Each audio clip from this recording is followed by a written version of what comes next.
Thank you all for joining us today for our Interfaith Leadership Lecture. I'm Kevin McIntosh, and I serve as advisor in our Disability Resources Office, as well as helping to lead some of our on-campus interfaith work through the Division of Inclusion and Equity here at Grand Valley.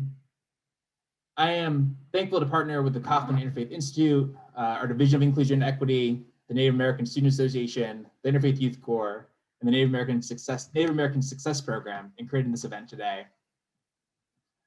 I want to take a quick moment to acknowledge the land that we're on. Long before Grand Valley or Grand Rapids was here, the people of the Three Fires, the Ojibwe, Ottawa, and Potawatomi were here. They prayed for and cared for this land, and every institution, house of worship, and monument is on their land. About a year ago, actually a year ago tomorrow, Grand Valley shut down because of the first reporting of COVID in our state. Since then, 2.6 million people have died because of this virus. We can take just a quick moment to pray, reflect, meditate in your own way, just take a quick moment of silence for all those who've lost.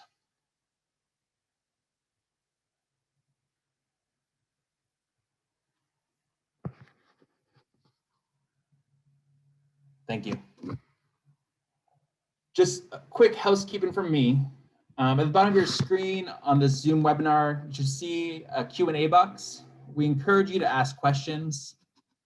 When you ask a question, you should have the option of posting it anonymously or putting your name. If you opt to put your name down and your question picked to be asked, we can promote you to be a speaker so that you can ask Allie your question. We hope that way it becomes more interactive instead of me or other people just talking, that folks can actually ask their questions. If you write it down anonymously, if you choose that option, we will ask your question directly for you. Without further ado, it is my pleasure to introduce Jacob, one of our fantastic student leaders, who's on the leadership team for our Native American Student Association, to introduce our keynote speaker today. Thank you. Hi, everybody. My name is Jacob. I'm the president of the Grand Valley Native American Student Association, and I'm going to be introducing our speaker today. Allie Young is a citizen of the Dene Nation from the Northern Agency of the Reservation in northern New Mexico. She is a storyteller and writer on a mission to increase authentic representation of Native Americans in TV, film, and mainstream media by sharing the stories and traditions of her people that helped and continue to help them preserve in a world where they are largely invisible, underrepresented, and misrepresented.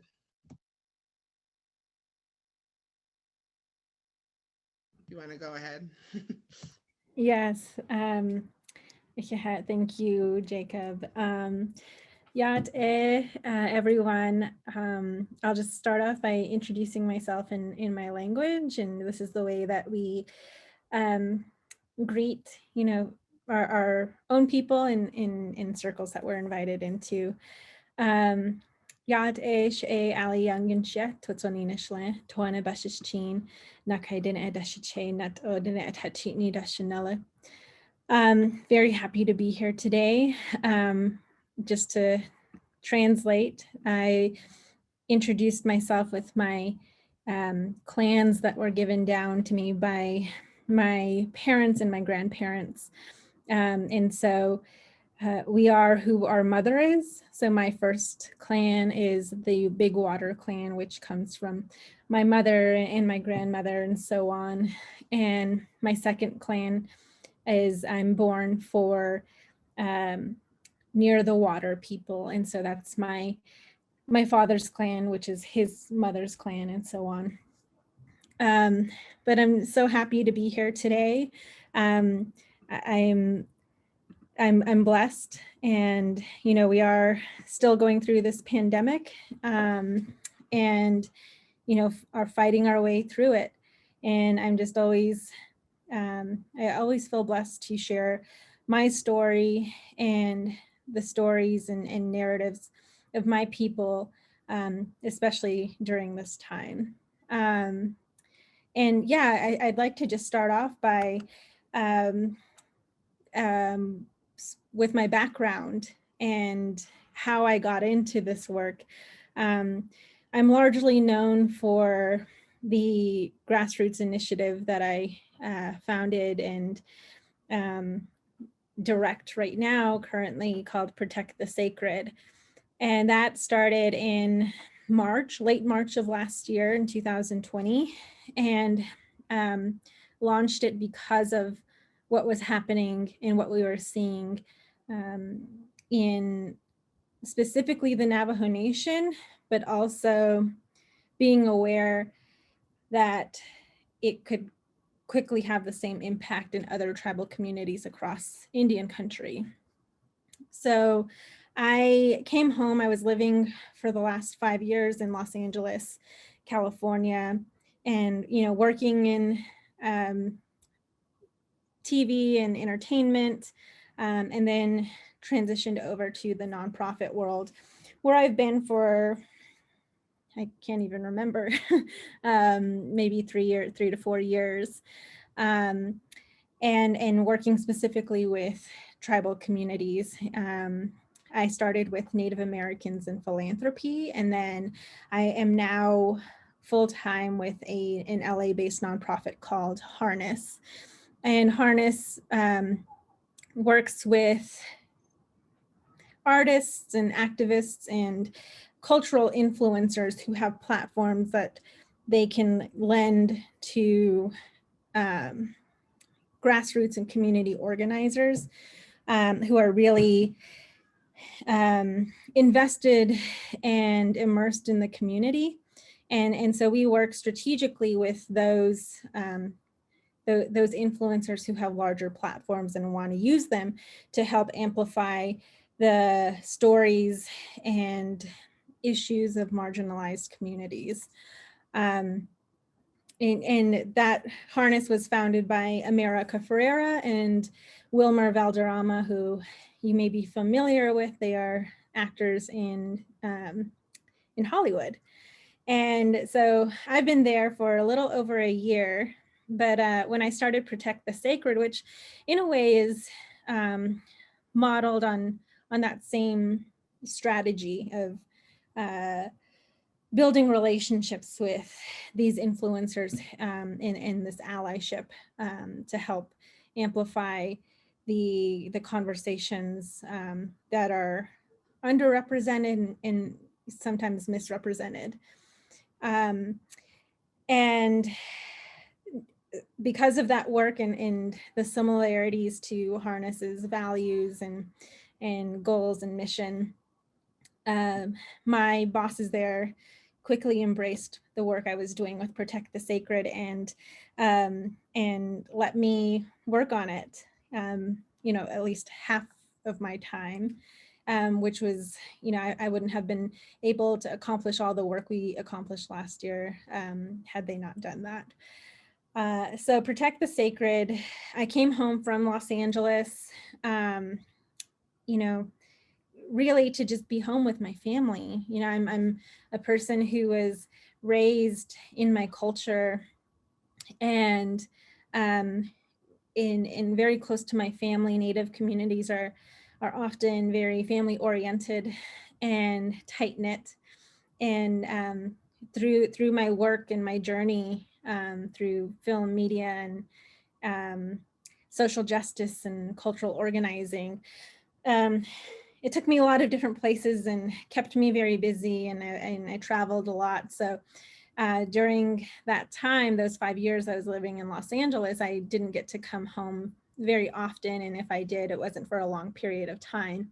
So when the pandemic hit, I was living by myself, and I thought, who knows how long this is going to go on? Like, I want to go home and spend this time with my family. So I came home and then, realized it was going to last a lot longer than we all had anticipated. So I ended up actually moving out of my apartment, and I've been in New Mexico here, in northern New Mexico for the last, since March. And I've enjoyed every bit of it, reconnecting to my family and my grandparents. And I have a little nephew that was just born. He's 6 months old. And I've been enjoying watching him grow up. But so being part of my community, when I arrived home, some of the physicians and public health professionals that I used to work with back at the Shiprock Indian Health Service. So I worked there in college and a little after college. And they called on me and said, can you help us? You know, we're anticipating being hit hard because we're noticing a rise in the case numbers of those infected in Navajo Nation, and it happened very quickly. So it wasn't until this time last year that it landed in Navajo Nation because of this gathering that happened within the nation, and it just spread like wildfire. And so I jumped right in and I said, yeah, what can I do? How can I help? And they said, well, we really want to target Native young people because Native young people are very connected to, today's technology and information. And we want to empower them to step up right now in this moment and to be messengers of the information that's coming out from the CDC and public health experts, to be the ones to communicate that and the urgency to the rest of the community, especially our elders who don't, many still don't really understand the English language very well. So I said, yeah. So I started joining some meetings with them. We started coming up with some public health messaging. And then, Indian Health Service, if you're not familiar, is a federally run program. And so through the Bureau of Indian Affairs, which is under the Department of the Interior. And usually those public health campaigns that come out of Indian Health Service have to go through this whole long process to be approved. And we're in a crisis, right? We're in the middle of a pandemic, and there's just no time for that. So I worked with them to develop the messaging, and they slipped that messaging to myself and a couple of other Native young people to then disseminate that information on our own social media platforms. And so they let us be creative with that. So I started making memes, and I've always led from my cultural foundation and my spirituality. And so I started making memes to connect with our Native young people who know about our ancestors before us. I always say that two important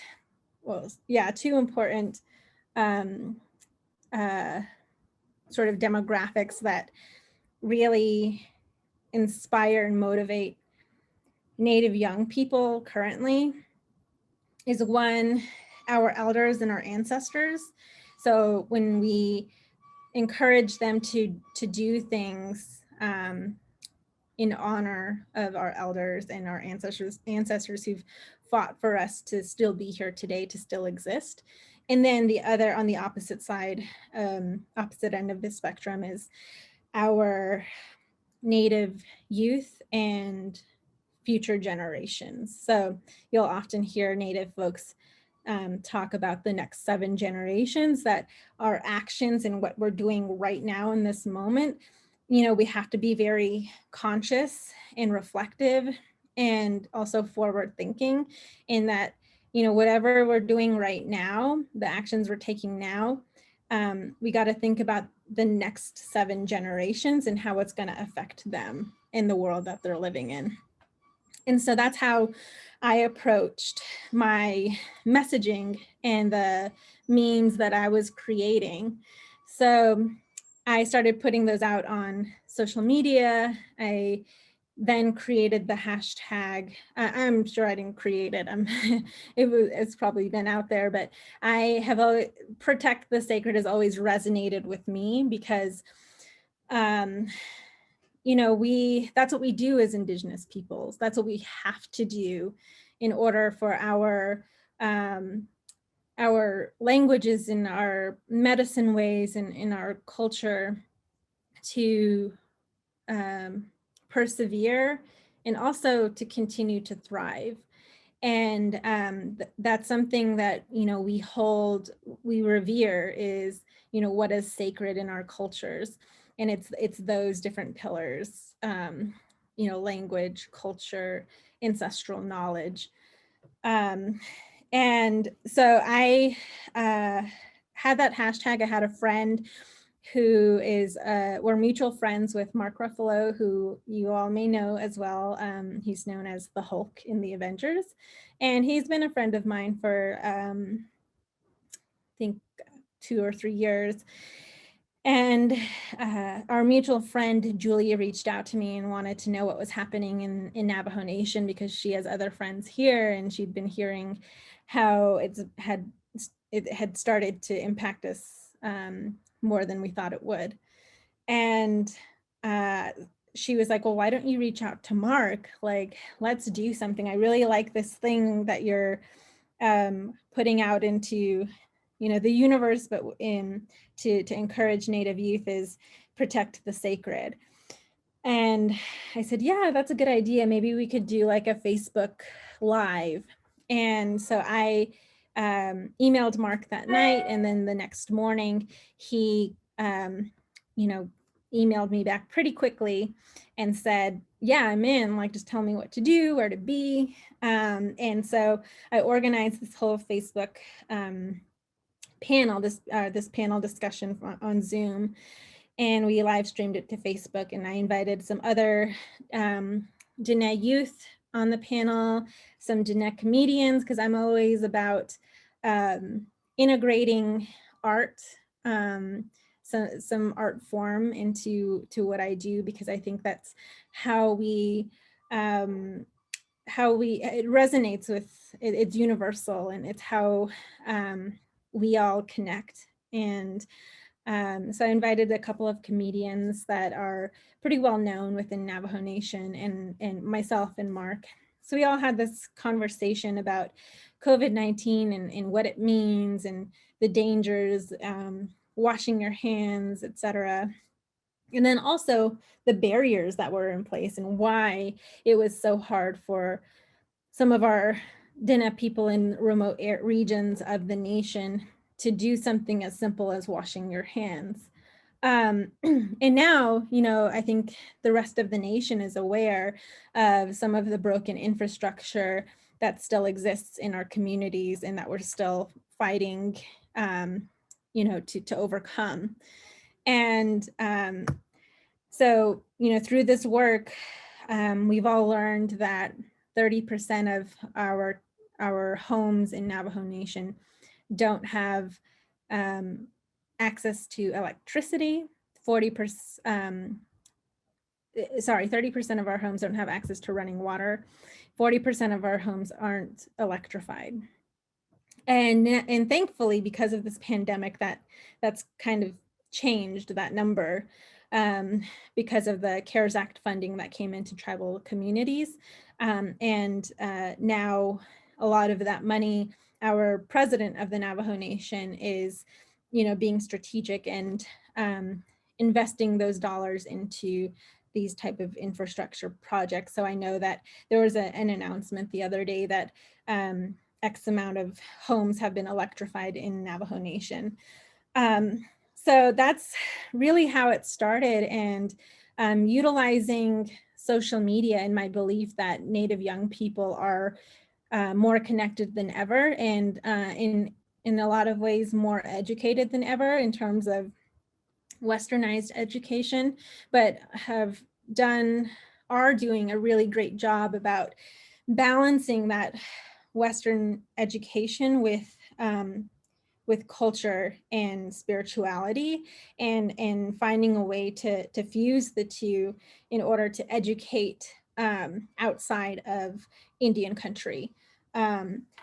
And so that's a lot of the work that I do. And, my calling for this work in my journey, that has led me to doing this work currently, really stems from, as I mentioned, my cultural foundation, but you know, even in ways beyond that, because you know, we all have experienced trauma, and for me personally, I lost my little brother, who was only a year and a half younger than me, when he was 17 and I was 18 at the time, to suicide. And that is something that is, you know, obviously changed my life. But because of his story and really around Native youth and representation and building the self-esteem of our Native youth through positive representation, that has really fueled the work that I would then go on to do, because, you know, I didn't want any more Native youth to feel hopeless. I wanted our Native youth to feel empowered and to have role models to look up to.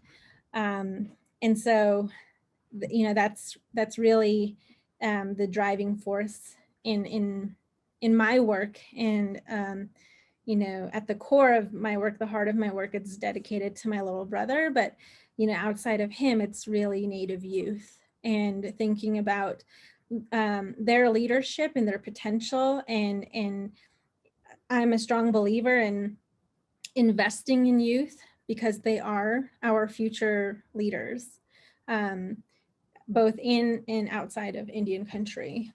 And so that's where, you know, all of that is my inspiration and how I've gotten to where I am today.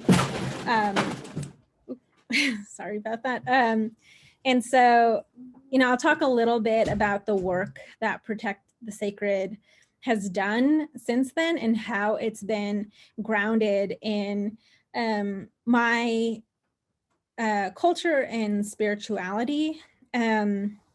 So, you know, right off the bat with the COVID response, the rapid response work that we were doing, we developed a campaign called, there's two. So one was Navajo Strong, and that was really to inspire and uplift our community that was being really devastated at that time. We had become the #1 hotspot in the country per capita. So Navajo Nation is only 27,000 square miles.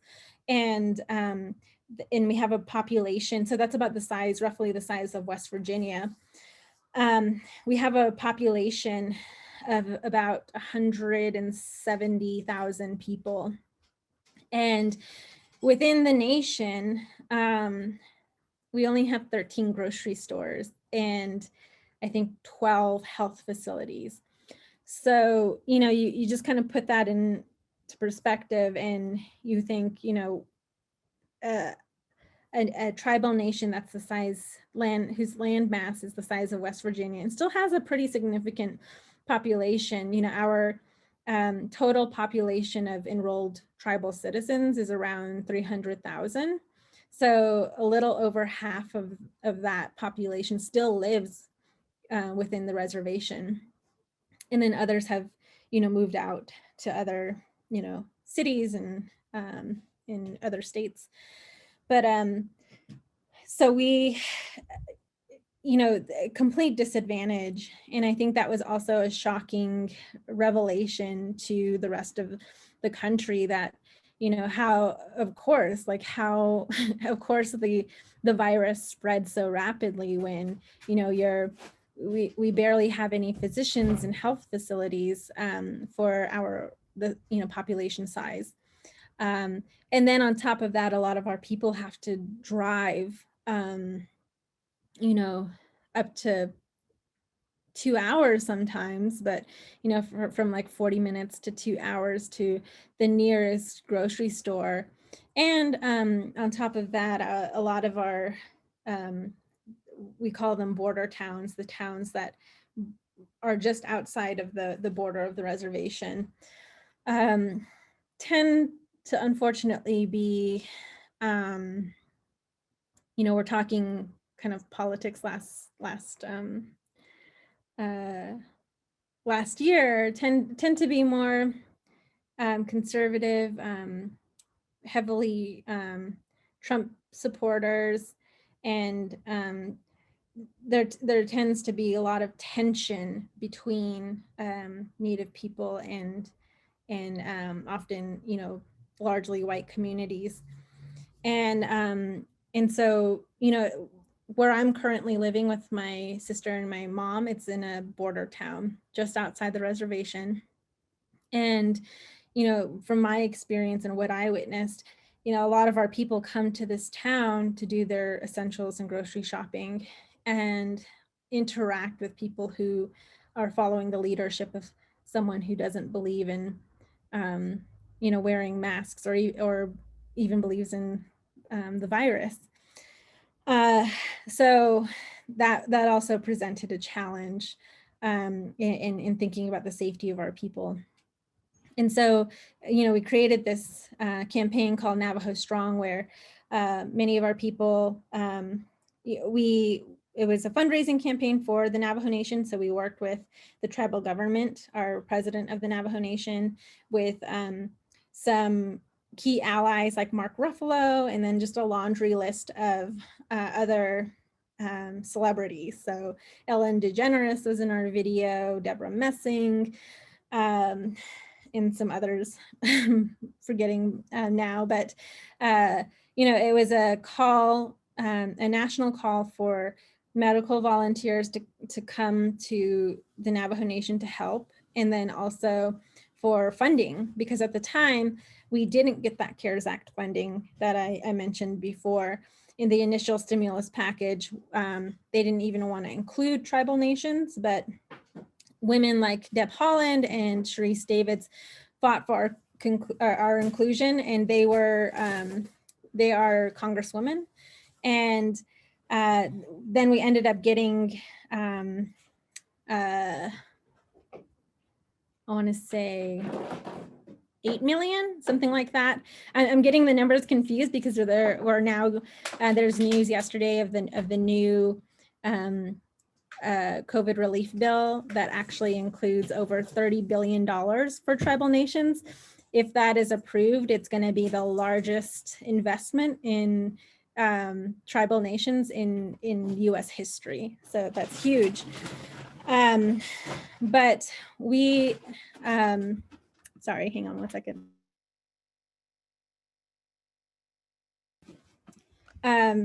So Navajo Strong was really to empower our Diné people to remember that we're strong, we're resilient, and we're gonna get through this, and to really kind of take us back to our history and what we have survived, and that you'll often hear Native people and some of our elders say that Native people have already survived the apocalypse. And, to really remind us of that. And what that means is that, our way of life no longer exists like that. When first contact happened and then colonization, like our way of life, the way we knew it back then no longer exists, and we were forced to assimilate. There were intentional federal programs that were meant to massacre us, honestly. And the fact that we're still here today, I always say that Native people are inherently political because we're not supposed to be here, but we've survived. And what has kept us alive and has helped us to persevere is our connection to our culture and to our language and to our medicine ways, and that has always kept us strong. So that's what Navajo Strong is really about. And then the second campaign that was rooted in culture and spirituality was our Indian Country Hero Challenge, which was for our Native youth to help them rise up, as it really gets to the core mission of protect the sacred. So helping them develop as leaders. And the Hero Challenge was designed so that there were weekly challenges, and each challenge was a fusion of cultural and language revitalization and in how we communicate today. And so we used TikTok and Twitter, Instagram, making videos. We encouraged our Native youth, our Diné youth, to use this time that they're at home and often in multi-generational households to learn and reconnect to their culture, and to share those stories with the rest of the world. And so we encourage them to make videos of them learning their clans, or them learning a traditional song in Navajo. And with that, we had prizes from other Native artists, and Mark also donated some things, like he donated signed action figures. So it really pumped up, our Native youth. And then the most recent activation that caught a lot of press coverage and media attention was our Ride to the Polls campaign during the election. So it was our Get Out the Vote campaign, where we rode on horseback to vote. And that was, a very powerful experience, because it is an action that is rooted in Diné culture. And I decided on that, specific activation because of the significance of the horse spirit and what we call horse medicine in my culture. And the horse in Diné culture, and I think also for a lot of other tribal nations, represents hang on one second.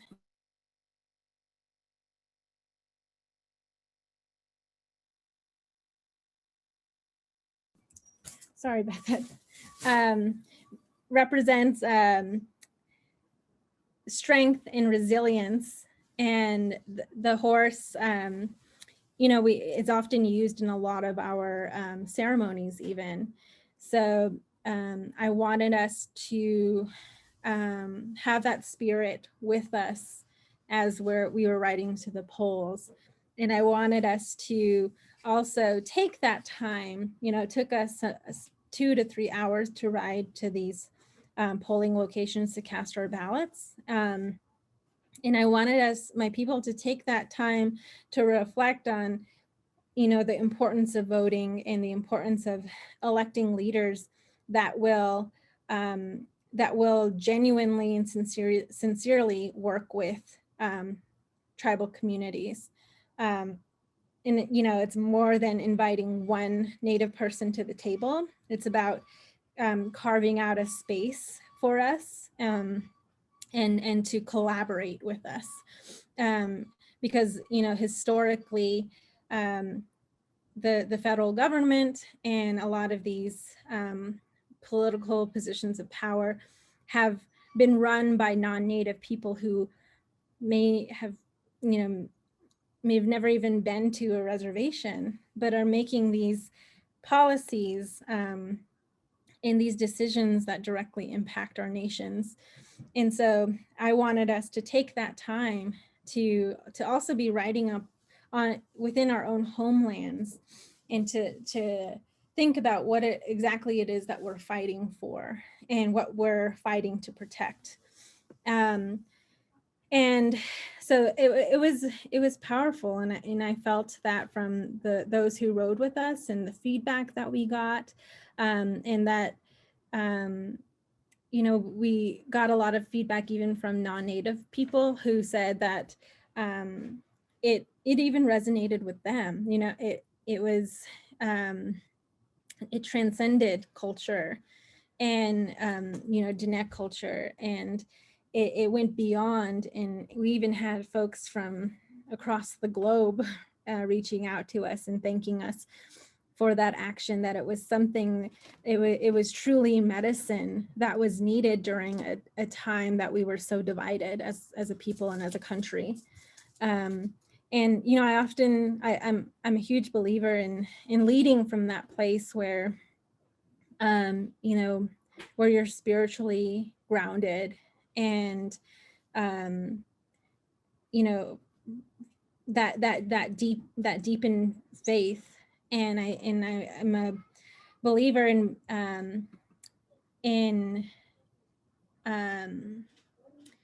yeah, in having faith in your calling and also in your work's purpose, and really letting that guide you, because I think there's a lot of I know that's scary sometimes, but when you let that guide you, you really speak from a place of compassion and a place of community. And so that's, you know, how I tend to lead and encourage those who work with me to lead from that place, especially as Indigenous people, because, you know, we fought so hard to still have a lot of our culture and languages intact, and that even consisted of revitalization. So revitalizing some of our languages that, you know, were no longer there. So that took incredible work. And now we're at this place where COVID and the deaths that are happening in our tribal nations, you know, a lot of our elders have been taken by this virus, who hold that ancestral knowledge, who are the culture bearers and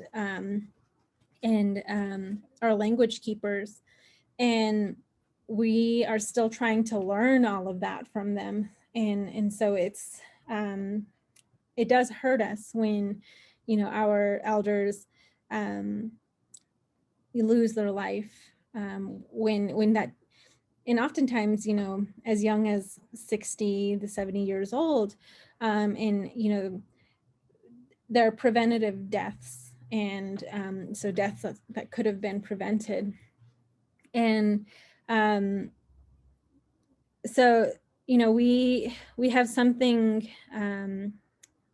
folks that I've worked with in outside of Indian country have always described Native knowledge, like our ancestral knowledge and our Indigenous worldview, and the way that we think about our place in this universe, in our relationship and connection to Mother Earth, is really valued. And you know, I've heard it called you know, treasured, and I do believe that. I think that and that's why we fight so hard to keep that protected and then preserved for future generations.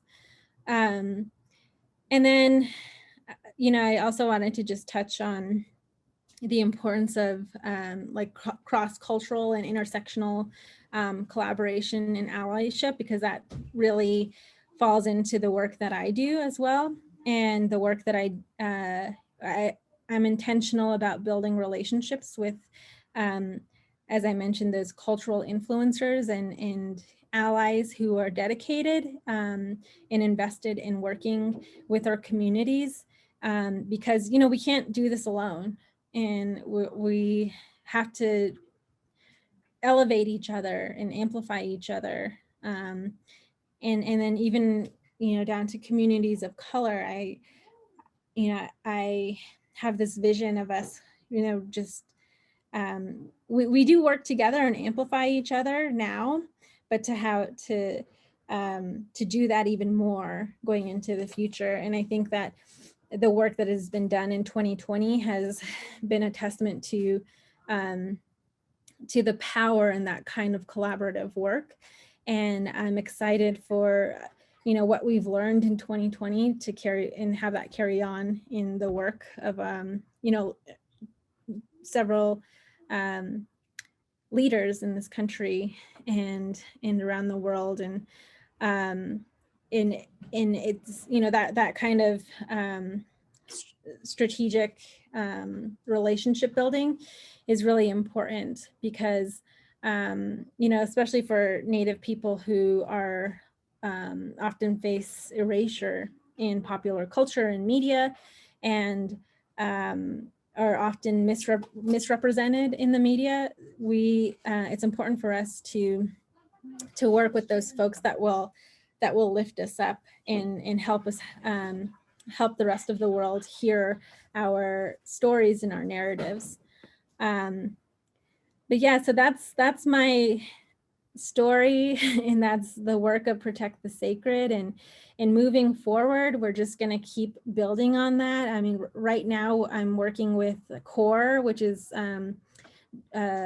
Sean Penn's organization, and Johns Hopkins University Center for American Indian Health, where the three of us are working on a radio/video series called Tribal Voices from the Pandemic.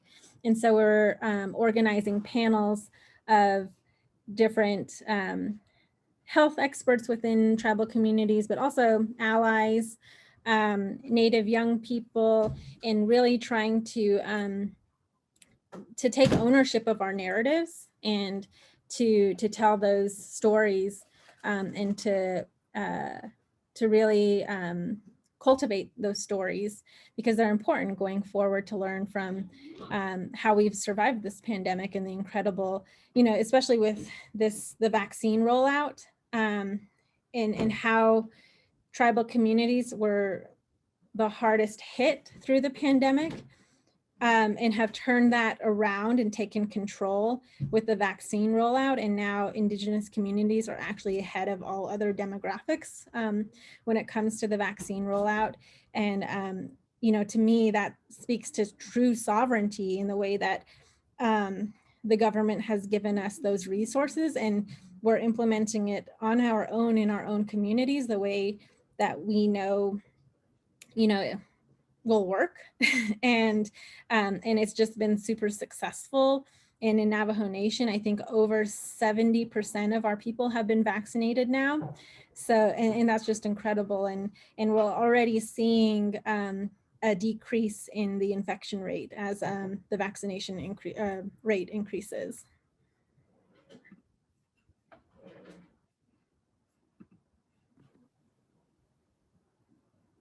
Allie, thank you so much for your wisdom and for your thoughts and the work that you're doing over with Protect the Sacred.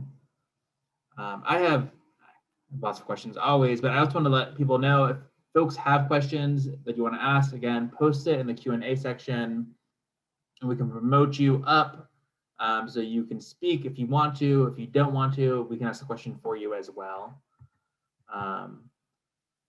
Allie, one of my questions is, if we have a good number of students and community members on this call, what advice would you have for college students or other folks who want to get into the social justice and advocacy work, who want to get into the type of work you're doing?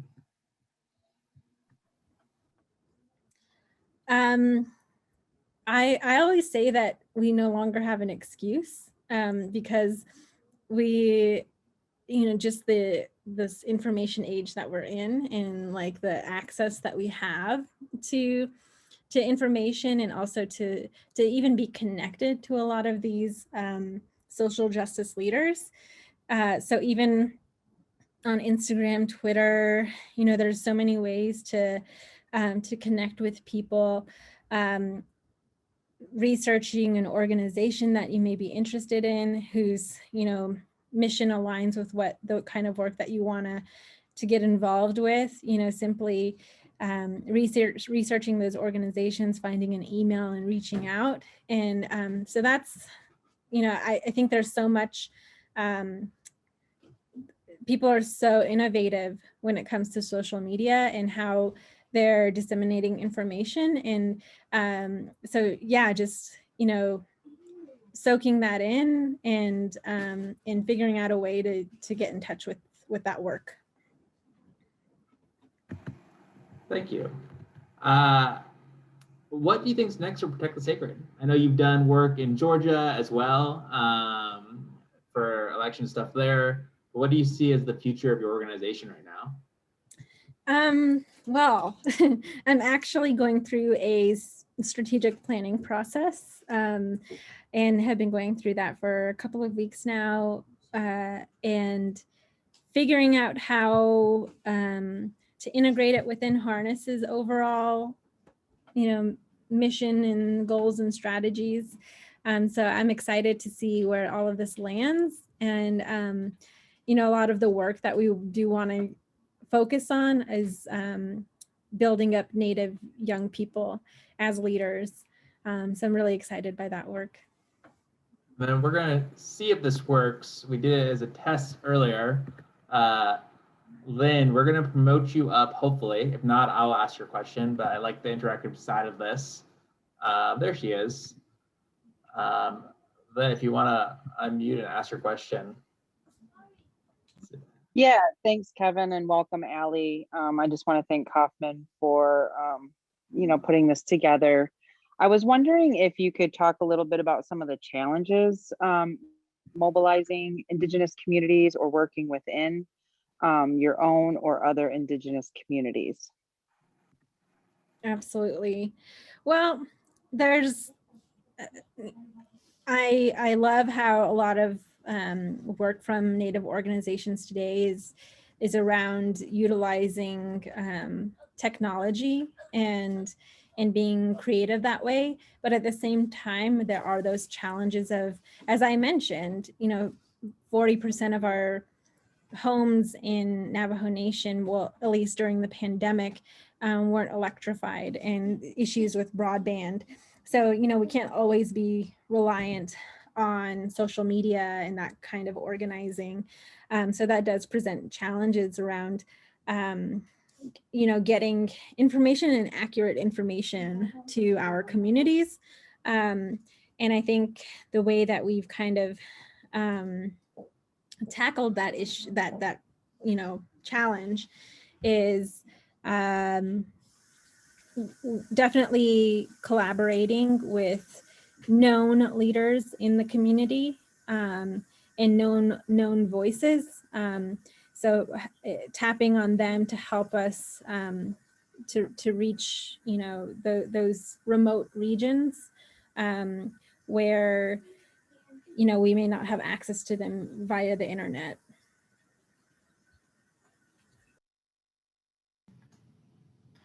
Thanks so much, Allie. My name's Kyle Queers. I work with the Kaufman Institute. Thank you so much for being with us.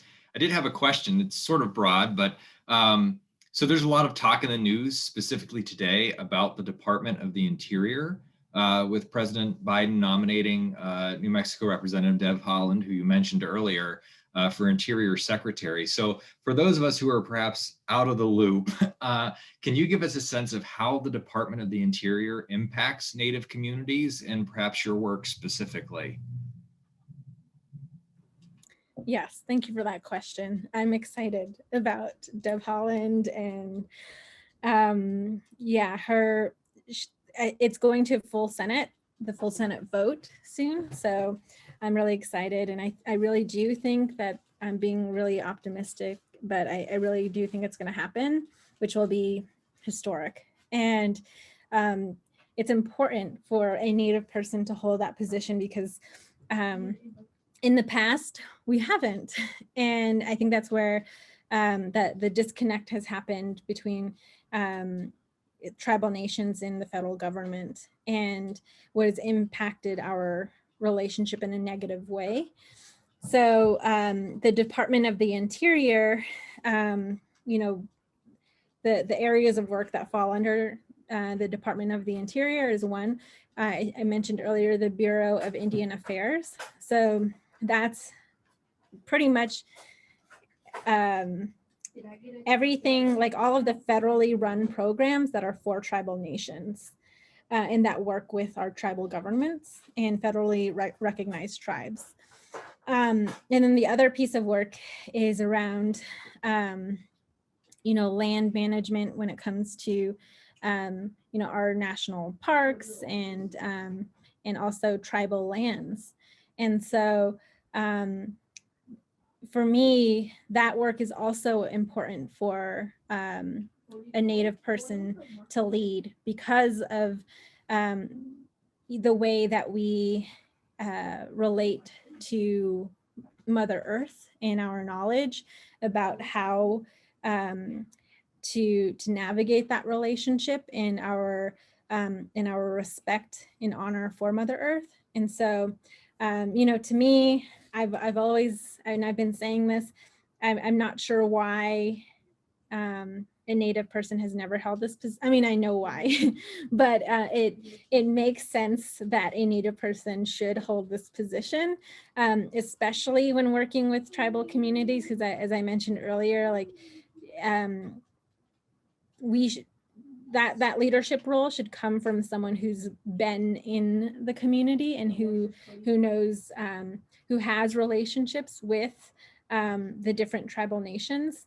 And yeah, so I'm really excited, and I think that with Deb, you know, we have the right person, and she's not only fierce and a fierce advocate for Indian country, but she's also a fierce advocate and protector of Mother Earth. Great, thank you. And Allie, thank you so much for sharing your wisdom and leadership with us.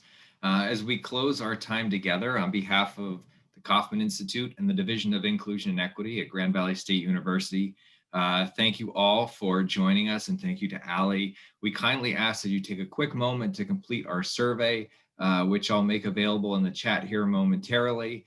Special thanks to Kevin McIntosh, the Native American Student Association, Interfaith Youth Corps, Protect the Sacred, and the Native American Success Program for making this event possible. The Kauffman Institute is proud to offer a wide variety of events and resources to foster cross-cultural engagement and cooperation between people of diverse religious, spiritual, and secular backgrounds. I invite you to explore more and sign up for our weekly newsletter at our website, interfaithunderstanding.org. Follow us on the socials. In April, we'll have a series of events really kind of centering in on healing our earth as we gear up towards Earth Day. So I invite you to check us out and get plugged in with some of the awesome initiatives that are happening in our region. Have a wonderful evening. And again, look for that eval. It'll be coming in the chat and in your emails. I appreciate your time on that. Thanks, everyone.